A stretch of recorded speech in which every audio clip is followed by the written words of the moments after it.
প্রায় 4 দশক ধরে মাদকের রমরমা কারবার চলছে গাইবান্ধার পলাশবাড়ির রায়গ্রামে।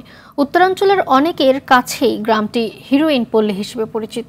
স্থানীয়দের অভিযোগ, মাদক কারবারিদের বাধা দিলে তুলে নিয়ে মারধর করা হয়। তাই প্রশাসনের নজরদারি বাড়ানোর দাবি তাদের। গাইবান্ধা থেকে ফেরদৌস জুয়েলের প্রতিবেদন জানাচ্ছেন সাইদ মাহমুদ।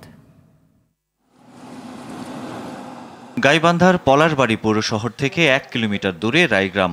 দশকের পর দশক মাদক কারবারিদের হাতে জিম্মি এখানকার মানুষ। সন্তানের স্বাভাবিক বেড়ে ওঠা নিয়ে দুশ্চিন্তায় বাবা মা।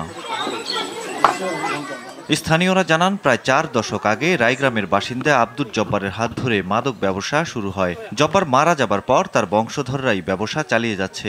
এ কাজে কেউ বাধা হয়ে দাঁড়ালে তার উপর নেমে আসে অমানবিক নির্যাতন। আমরা তো জন্মের পর থেকেই দেখতেছি এটা আরো ব্যবসা চলতেছে, এখনো চলতেছে। মাদকেরা যারা ব্যবসা করে, মাদকের সঙ্গে যারা জড়িত, তাদের মনে করেন শক্তি, তাদের টাকা পয়সা অনেক হয়ে গেছে। ব্যবসা করবো আমরা, তোমরা কি করতে পারো? তোমার বাড়ি ঘর জ্বালায়া দেবো। তারা শক্তিশালী বেশি, তারা কিন্তু কলি আকার হামলা দেশে মারে। আমার স্বামীর মাথা ফেটে দিচ্ছে 2 জায়গায়, এই পুরো সভ্য শরীরই ওরা মারে, মানে আহত বেশি করছে একেবারে। শুধু তাই নয়, রায়গ্রামের নাম শুনলেই বিয়ে ভেঙে যায়। মাদকের কারণে সামাজিকভাবেও কোণঠাসা এখানকার মানুষ। এমন পরিস্থিতি থেকে পরিত্রাণ চান তারা।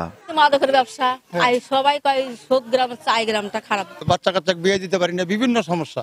আখড়া হিসেবে পরিচিত, আজকে মানে কোনো জায়গায় পরিচয় দিতে পারি। স্কুলে বলে গেলে বললে যে তোমাদের গ্রামে নাকি হিরোইনের ব্যবসা হয়।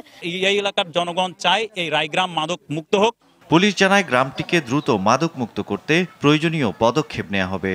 এখানে আমরা অবশ্যই সচেতনতামূলক, আমরা সেখানে পুলিশের পক্ষ থেকে সভা আয়োজন করব এবং মানুষকে সচেতন করব যেন সেখানে কোনো মানুষ মাদকের সঙ্গে নিজেদেরকে জড়িত না করে।